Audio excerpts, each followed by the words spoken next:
नमस्कार। आकाशवाणी से समाचार प्रभात के साथ मैं जागृति शर्मा।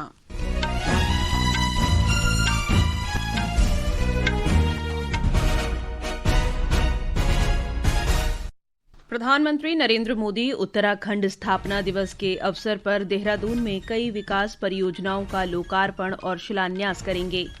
बिहार विधानसभा चुनाव के दूसरे चरण का प्रचार आज शाम समाप्त हो जाएगा। राष्ट्रपति मुर्मू आज लुआंडा में अंगोला के राष्ट्रपति जोआओ मनुएल गोंसाल्वेस लॉरेंस के साथ द्विपक्षीय वार्ता करेंगी। मौसम विभाग ने अगले कुछ दिनों में उत्तर पश्चिम और मध्य क्षेत्र में रात के तापमान में 2 से 5 डिग्री सेल्सियस तक की गिरावट का अनुमान व्यक्त किया और शतरंज में विश्व चैंपियन डी गुकेश फिडे विश्व कप से बाहर। ग्रैंड मास्टर आर प्रज्ञानंद और अर्जुन एरिगेसी चौथे दौर में पहुंचे। अब समाचार विस्तार से।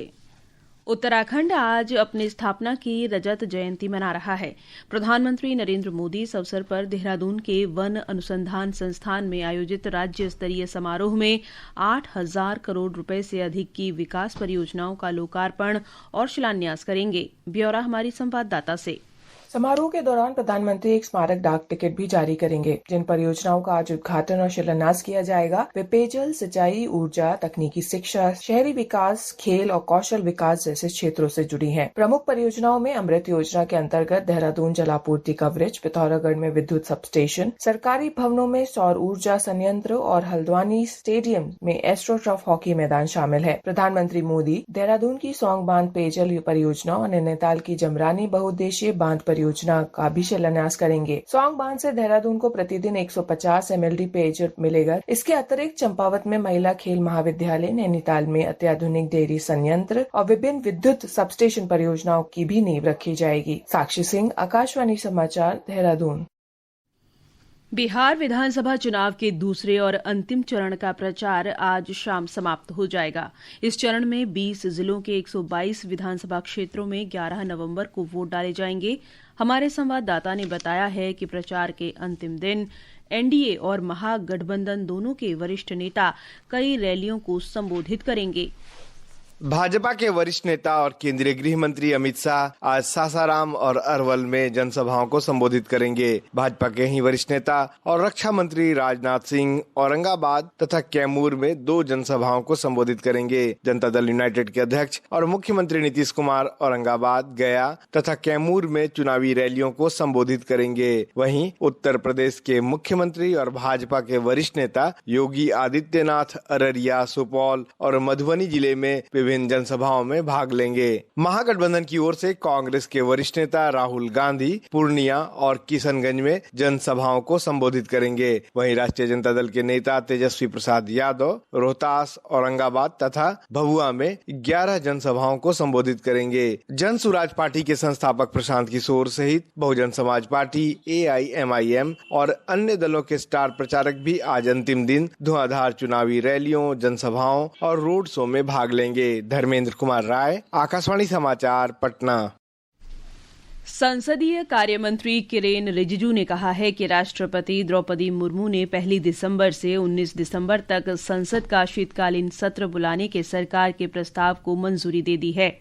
श्री रिजिजू ने कहा कि सरकार एक रचनात्मक और सार्थक सत्र की आशा कर रही है जो लोकतंत्र को मजबूत करे और देशवासियों की आकांक्षाओं को पूरा करे। नागर विमानन मंत्री राम मोहन नायडू ने कल नई दिल्ली में air traffic control ATC tower का दौरा कर सामान्य परिचालन की समीक्षा की। दिल्ली हवाई अड्डे पर ATC संदेश प्रणाली में 6 नवंबर को एक तकनीकी खराबी आ गई थी। इस समस्या के कारण 46 उड़ानों में देरी होने के बाद उन्हें रद्द करना पड़ा था। श्री नायडू ने भविष्य में ऐसी गड़बड़ियों को रोकने के लिए विस्तृत विश्लेषण करने का निर्देश दिया। नरेंद्र मोदी सरकार द्वारा कई क्षेत्रों में GST दरों में कटौती के बाद 22 सितंबर को शुरू किए गए GST बचत उत्सव से देश भर के नागरिकों को लाभ हो रहा है। हमारे संवाददाता ने बताया है कि फुटवेयर के क्षेत्र में नई GST दरें नागरिकों के लिए मददगार साबित हो रही हैं। अगली पीढ़ी के जीएसटी सुधारों के तहत सरकार ने परिधान और फुटवेयर सहित विभिन्न उद्योगों में कर संरचना को सरल बनाया है। कंपोजिशन लेदर और टैनिंग या क्रस्टिंग के बाद तैयार किए गए चमड़े पर लगाए जाने वाले कर को 12% से घटाकर 5% कर दिया गया है। इससे निर्माताओं के इनपुट लागत में कमी आई है और देश के भीतर उत्पादन बढ़ा है। इसके अलावा 2,500 रुपए तक के फुटवेयर पर वस्तु और सेवा कर को 5% कर दिया गया है। इस कदम से युवा निर्माताओं को सीधे लाभ मिल रहा है और उपभोक्ताओं के लिए उत्पाद अब अधिक सुलभ हो गए हैं। ऋषु जायसवाल के साथ दीपेंद्र कुमार, आकाशवाणी समाचार, दिल्ली। ये समाचार आकाशवाणी से प्रसारित किए जा रहे हैं। ताज़ा समाचार जानने के लिए आप हमारे social media handle @AIR News Hindi को फॉलो कर सकते हैं। समाचार प्रभात में आपका फिर स्वागत है। राष्ट्रपति द्रौपदी मुर्मू अफ्रीका के 2 देशों की राजकीय यात्रा के पहले चरण में अंगोला पहुंच गई हैं। ये किसी भी भारतीय राष्ट्राध्यक्ष की अंगोला की पहली राजकीय यात्रा है। ये यात्रा इसलिए महत्वपूर्ण है कि दोनों देश इस वर्ष राजनयिक संबंधों की 40वीं वर्षगांठ मना रहे हैं। आज राष्ट्रपति मुर्मू लुआंडा स्थित राष्ट्रपति भवन में अंगोला के राष्ट्रपति जोआओ मनुअल गोंसाल्वेस लॉरेंस के साथ द्विपक्षीय वार्ता करेंगी।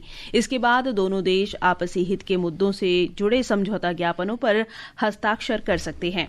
हमारे संवाददाता ने बताया है कि इस बैठक में इस वर्ष मई में नई दिल्ली में हुई पिछली उच्च स्तरीय वार्ता को आगे बढ़ाने की संभावना है। साल की शुरुआत में जब अंगोला के राष्ट्रपति की मुलाकात प्रधानमंत्री मोदी से हुई, तब भारत ने अंगोला की रक्षा आधुनिकीकरण के लिए $200 मिलियन की लाइन ऑफ क्रेडिट यानी ऋण सहायता को मंजूरी दी थी। दोनों देश अभी इस समझौते को अंतिम रूप देने पर चर्चा कर रहे हैं। इसके तहत अंगोला भारत से कुछ रक्षा उपकरण भी खरीद सकता है। अंगोला पहले से ही अफ्रीका से भारत को ऊर्जा देने वाला दूसरा सबसे बड़ा देश है। वहाँ नए तेल क्षेत्र की खोज से भारत को रिफाइनरी और तेल की खोज में अंगोला की मदद करने के अवसर मिल सकते हैं। भारत अंगोला को कृषि तकनीक और उपकरणों के जरिए खाद्य सुरक्षा हासिल करने में भी मदद कर सकता है। इस दौरान दोनों देशों के बीच जिन अन्य क्षेत्रों में सहयोग पर चर्चा हो सकती है, उनमें स्वास्थ्य सेवा, अंतरिक्ष तकनीक, डिजिटल पब्लिक इंफ्रास्ट्रक्चर जैसे विषय शामिल है। मनीष शिवा, आकाशवाणी समाचार, अंगोला। राष्ट्रपति मुर्मू यात्रा के दूसरे चरण में 11 से 13 नवंबर तक बोत्सवाना जाएंगी। प्रधानमंत्री नरेंद्र मोदी 11 नवंबर से भूटान की 2 दिन की यात्रा पर रहेंगे। इस दौरान श्री मोदी और भूटान के राजा जिग्मे खेसर नामग्याल वांगचुक 1020 मेगावाट की पुनात छंगू द्वितीय जल विद्युत परियोजना का लोकार्पण करेंगे। भारत और भूटान ने इस परियोजना को संयुक्त रूप से विकसित किया है। प्रधानमंत्री भूटान के चौथे राजा जिग्मे सिंगे वांगचुक की 70वीं जयंती के उपलक्ष्य में आयोजित समारोह में भी शामिल होंगे और भूटान के प्रधानमंत्री शेरिंग तोब्गे से मुलाकात करेंगे। श्री मोदी वैश्विक शांति प्रार्थना समारोह में हिस्सा लेंगे और थिम्पू के तासी छोदजोंग में पवित्र अवशेषों की पूजा अर्चना करेंगे। इस बीच भारत से ले जाए गए भगवान बुद्ध के पवित्र अवशेषों का एक अंश भूटान की राजधानी थिम्पू के प्रमुख मठ तासी छोदजोंग में स्थापित किया गया है। ये मठ भूटान की सर्वोच्च आध्यात्मिक और राजनीतिक संस्थाओं का केंद्र है। संस्कृति मंत्रालय ने कहा है कि ये अवशेष 8 से 18 नवंबर तक थिम्पू में सार्वजनिक प्रदर्शन के लिए रखे जाएंगे। वाणिज्य और उद्योग मंत्री पीयूष गोयल ने भारत और ऑस्ट्रेलिया के बीच एक संतुलित तथा पारस्परिक रूप से लाभकारी व्यापक आर्थिक सहयोग समझौते CECA को शीघ्र ही पूरा करने के लिए प्रतिबद्धता दोहराई है। श्री गोयल ने ऑस्ट्रेलिया के मेलबर्न में व्यापार और पर्यटन मंत्री डॉन फेरेल और कौशल तथा प्रशिक्षण मंत्री एंड्रयू जॉयल्स के साथ द्विपक्षीय वार्ता के दौरान ये बात कही। इस दौरान CECA वार्ता के अंतर्गत हुई प्रगति की समीक्षा की गई और द्विपक्षीय व्यापार तथा आर्थिक साझेदारी को बढ़ाने के उपायों पर चर्चा हुई। भारत और न्यूजीलैंड के बीच मुक्त व्यापार समझौते पर चौथे दौर की वार्ता पूरी हो गई है। वाणिज्य और उद्योग मंत्रालय ने बताया कि वार्ता वस्तुओं और सेवाओं के व्यापार, आर्थिक सहयोग तथा उत्पत्ति के नियमों जैसे प्रमुख क्षेत्रों पर केंद्रित थी। दोनों पक्षों ने कहा कि चर्चा सकारात्मक रही और एक मजबूत, आधुनिक तथा संतुलित व्यापार साझेदारी के साझा लक्ष्यों को दर्शाती है। देश अपने राष्ट्रीय गीत वंदे मातरम की 150वीं वर्षगांठ मना रहा है। इस गीत ने कई पीढ़ियों को एकजुट होने, उठ खड़े होने और राष्ट्र की भावना का उत्सव मनाने के लिए प्रेरित किया। आज हम बता रहे हैं कि वंदे मातरम ने भारत के स्वतंत्रता संग्राम को कैसे प्रज्वलित किया।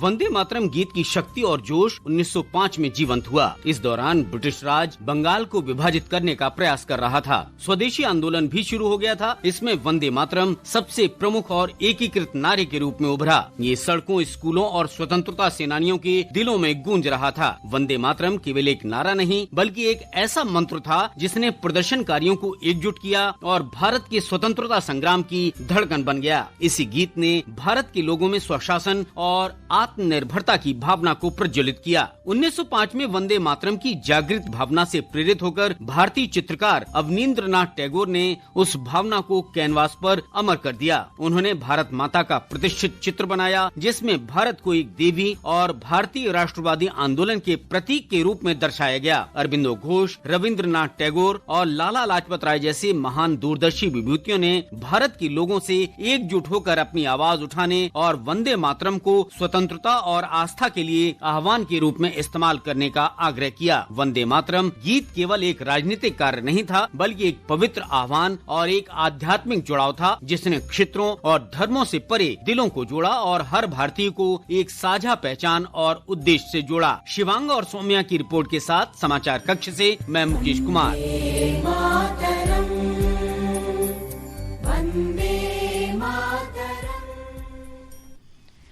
राष्ट्रीय स्वयंसेवक संघ के सर संघ चालक मोहन भागवत ने कहा है कि वे समाज में विभाजन को समाप्त करने के लिए संवाद की पहल करेंगे। बेंगलुरु में संघ की 100 वर्ष की यात्रा नए क्षितिज विषय पर व्याख्यान श्रृंखला के अंतर्गत उन्होंने ये बात कही। उन्होंने कहा कि वे समाज में विभाजन को पाटकर सामाजिक समरसता के लिए काम करेंगे।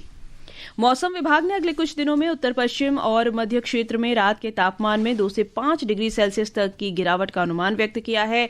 कल तक विदर्भ और छत्तीसगढ़ में न्यूनतम तापमान में लगभग 2 डिग्री सेल्सियस की गिरावट की संभावना है। राजस्थान और मध्य प्रदेश के कुछ हिस्सों में भी कल तक शीतलहर की स्थिति बने रहने की संभावना है।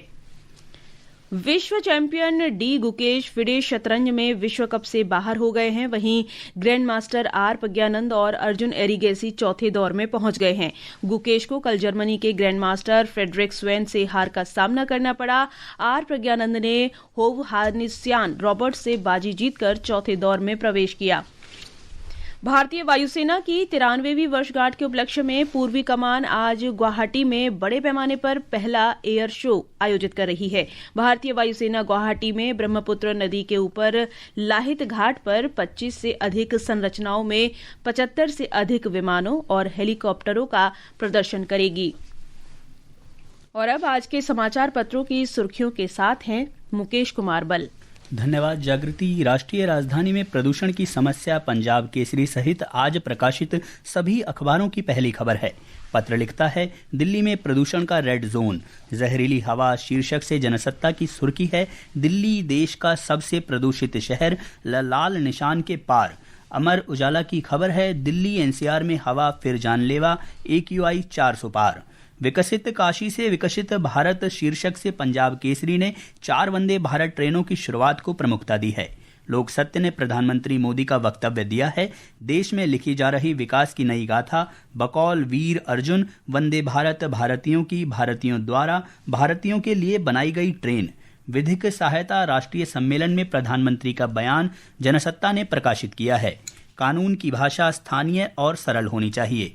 राजस्थान पत्रिका ने एक सर्वे के हवाले से खबर दी है, मुंबई बना एशिया का सबसे खुशहाल शहर, पेचिंग पीछे, यहां करियर और मनोरंजन के मौकों की भरमार। और अंत में मुख्य समाचार एक बार फिर। प्रधानमंत्री नरेंद्र मोदी उत्तराखंड के स्थापना दिवस के अवसर पर देहरादून में कई विकास परियोजनाओं का लोकार्पण और शिलान्यास करेंगे। बिहार विधानसभा चुनाव के दूसरे चरण का प्रचार आज शाम समाप्त हो जाएगा। राष्ट्रपति मुर्मू आज लुआंडा में अंगोला के राष्ट्रपति जोआओ मनवल गोंसाल्वेस लॉरेंस के साथ द्विपक्षीय वार्ता करेंगी। मौसम विभाग ने अगले कुछ दिनों में उत्तर पश्चिम और मध्य क्षेत्र में रात के तापमान में 2 से 5 डिग्री सेल्सियस तक की गिरावट का अनुमान व्यक्त किया।